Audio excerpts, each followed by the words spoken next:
UJ Official.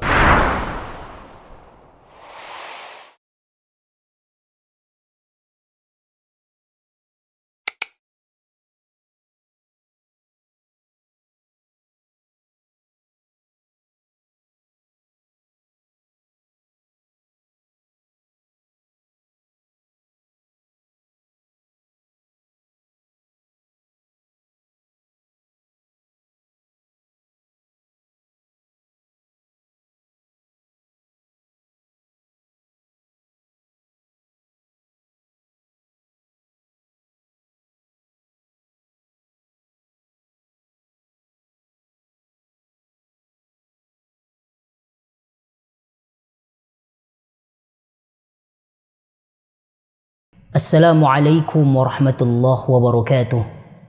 Alhamdulillahi wassalatu wassalamu ala rasulillah wa ala alihi wa sahbihi wa mawalah. Alhamdulillahi alladhi bi ni'matihi tatimmu as-salihat wa bi maghfiratihi tuzilu as-sayyi'at.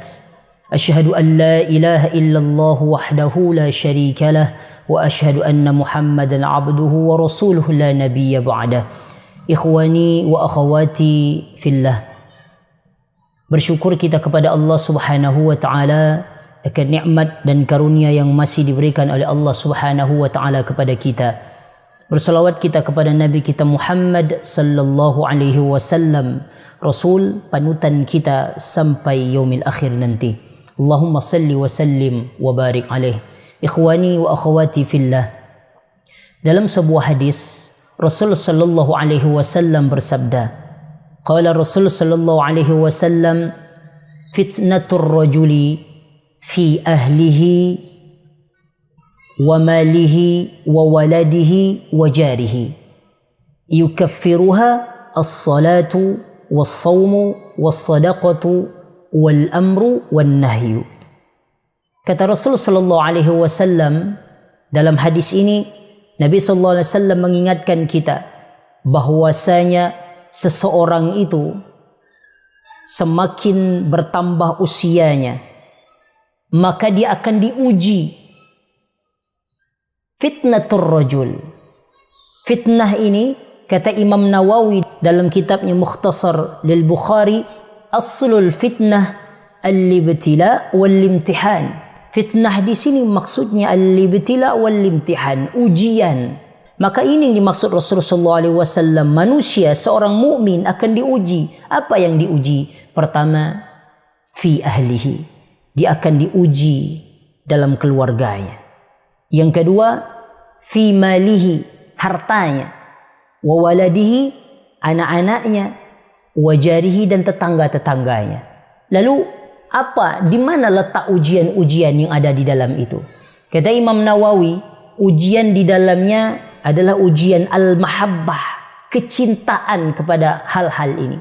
Ikhwani wa akhawati fillah, yang pertama, kata Nabi sallallahu alaihi wasallam, kita diuji dengan keluarga. Seseorang kalau sudah cinta betul kepada keluarganya, al-mahabbah asyadidah, kecintaan yang luar biasa, maka dia akan berjuang sebaik mungkin untuk memenuhi kebahagiaan keluarganya. Rasa cinta boleh, tapi kecintaan yang berlebih-lebihan akhirnya membuat dia ghaflah, lalai dia kepada taat kepada Allah subhanahu wa ta'ala. Dia penuhi kebahagiaan-kebahagiaan keluarganya, akhirnya saking dia fokus kepada kecintaan itu, dia mulai tidak bisa membedakan lagi mana yang hak, mana yang batil, mana yang halal, mana yang haram. Bukankah kita lihat saat ini orang-orang menyibukkan kehidupannya untuk membahagiakan keluarganya hanya sebatas di dunia ini, padahal orientasi kita yang sebenarnya, kata Allah, qu anfusakum wa ahlikum nara. Yang paling penting adalah bagaimana kita menjaga keluarga kita itu. Kalau kita memang cinta, bukan hanya sebatas di dunia, tapi kita menjaga keluarga kita itu dari kerasnya bakaran api neraka. Ini yang dianjurkan. Maka kecintaan kepada dunia yang berlebih-lebihan ini, fokus kita kepada membahagiakan keluarga pada hal-hal keduniaan, ini ujian. Harusnya kita di dunia ini mempunyai tanggung jawab. Keluarga ini adalah tanggung jawab untuk dibawa ke akhirat. Tapi ketika lalai dia kepada akhirat ini, dia terlalu fokus kepada dunia, maka semua ini akan membuat dia bermaksiat kepada Allah Subhanahu wa taala. Kemudian yang kedua, kata Nabi sallallahu alaihi wasallam, seseorang itu diuji dengan hartanya. Fi malihi. Bagaimana ujian dalam harta itu? Tentu kita kembali, kata Imam Nawawi tadi, kepada kecintaan yang terlalu berlebih-lebihan. Dia tumpuk-tumpuk hartanya. Ini yang dimaksud oleh Allah Subhanahu wa taala di dalam Al-Qur'an surat At-Takatsur. Alhaakumut takatsur hatta zurtumul maqabir. Kata Allah, kemegah-megahan, kemewah-mewahanmu terhadap harta di dunia ini telah melalaikanmu kepada taat kepada Allah Subhanahu wa taala. Hatta zurtumul maqabir, sampai engkau sudah mau masuk kubur pun engkau masih bermegah-megahan, kata Allah. Maka ini sebuah peringatan yang luar biasa. Kecintaan kita yang terlalu berlebih-lebihan kepada dunia, kepada harta kita, menumpuk-numpuk harta kita, lalai kita kepada orang-orang yang harusnya kita kasihani. Saking kita sibuk mencari nafkah sampai kita lalai memenuhi kewajiban kita kepada Allah. Solat kita pun lalai, ibadah-ibadah sunnah kita lalai. Kenapa? Karena terlalu cinta kepada harta. Maka ujian yang kedua adalah cinta kepada harta. Lalu yang ketiga, kata Rasulullah SAW, fi waladihi, kepada anak-anaknya. Tentu kembali kepada kecintaan. Seseorang kalau sudah cinta kepada anaknya luar biasa, apapun akan dikorbankan. Bahkan tidak tahu lagi mana membedakan rasa sayang, rasa cinta yang sebenar-benarnya antara menjerumuskan kepada api neraka. Ketika kita melihat anak kita, kita cinta betul kepada anak kita. Sampai sang anak kadang-kadang lalai dalam solatnya 5 waktu. Rasa kasihan kita untuk membangunkannya, untuk melaksanakan solat 5 waktu. Rasa kasihan kita untuk mengingatkannya untuk selalu membaca Al-Quran, untuk mempelajari ilmu agama. Ini kata kita kasih sayang. Tapi padahal ini sebenarnya penjerumusan yang luar biasa. Ini yang membuat kita hilang dari amanah kita.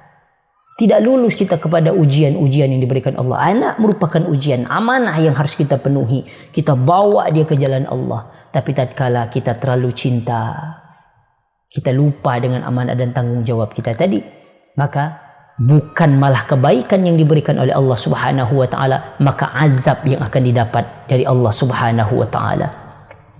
Kemudian yang keempat adalah ujian daripada fi jarihi, daripada tetangga-tetangganya. Apa yang dimaksud ujian tetangga ini? Kata Imam Nawawi, ayyatamanna mithla ma lahu.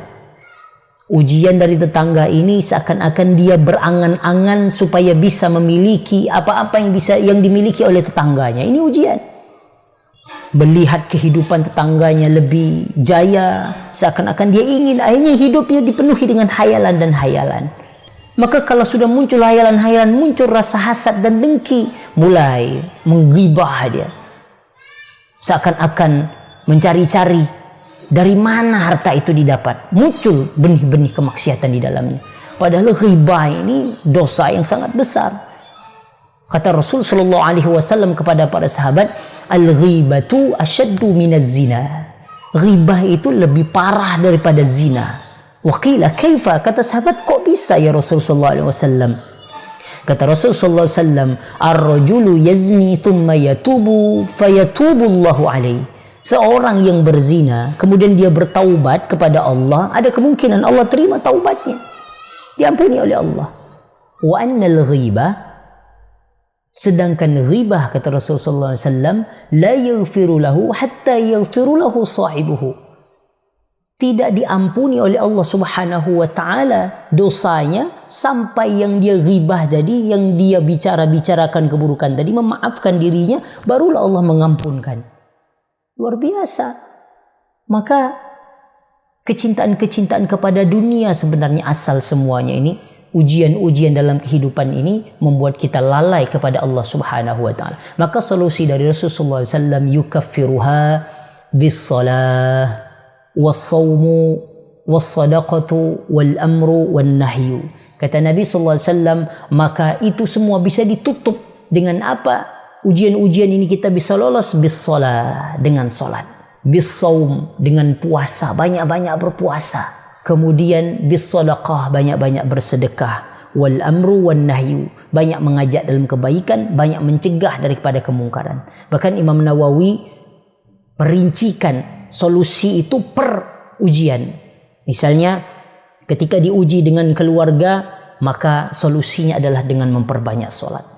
Ketika diuji dia dengan cinta terlalu banyak dengan harta, maka diuji dia dengan berpuasa, agar keinginan-keinginan terhadap dunia, terhadap harta ini bisa dihilangkan. Kemudian yang ketiga, ketika dia diuji dengan kecintaan berlebihan kepada anaknya, maka bis sadaqah, dia bisa mengeluarkan uang yang tadinya terlalu banyak untuk kecintaan kepada sang anak, dia bisa sedekahkan kepada orang-orang yang berhak menerimanya. Maka sedekah ini bukan malah menghilangkan harta, malah menambah. Maka kata Nabi SAW, "Ma naqusat sadaqatun min malin." Tidak berkurang harta itu dengan sedekah, tidak berkurang sedikit pun. Maka ikhwani wa akhwati fillah, kemudian ketika kita terlalu kita cinta, kita iri dengan keadaan tetangga kita, maka bisa kita cegah dengan al-amru wan nahyu, adalah banyak mengajak dalam kebaikan. Artinya ketika menampak kebaikan diajak, terutama mengajak pada diri kita sendiri. Ketika nampak kemungkaran dicegah, terutama pada diri kita sendiri. Maka ini solusi-solusi dari Rasul sallallahu alaihi wasallam. Karena Nabi sallallahu alaihi wasallam tahu kita ini manusia lemah. Allah pun Subhanahu wa taala sudah mengingatkan, innal insana khuliqa halu'a, manusia itu banyak keluh kesah dalam kehidupannya, akan banyak ujian-ujian, maka sudah ada jalan keluar dari Allah dan Rasulnya, tinggal kita mengikuti saja. Maka perbanyak ibadah solat kita, solat wajib kita kokohkan, kita berikan target, kita benar-benar allazina yazunnuna annahum mulaqu rabbihim, seakan-akan dia memang solat itu merasa berjumpa dengan Allah Subhanahu wa taala. Maka inilah solat yang sebenarnya, yang memperbanyak puasa, apalagi pada bulan Sya'ban ini. Dzalika syahrun yaghfulun nasu anhu, kata Nabi, bulan yang banyak dilalaikan oleh orang-orang, bainar Rajab wa Ramadan, antara Rajab Ramadan inilah bulan Sya'ban, banyak yang kita lalaikan. Dzalika syahru, bulan ini, bulan Sya'ban ini, kata Rasulullah SAW, turfa'u, diangkat a'malahum ila rabbil alamin, diangkat catatan amal kita kepada Allah Subhanahu wa taala.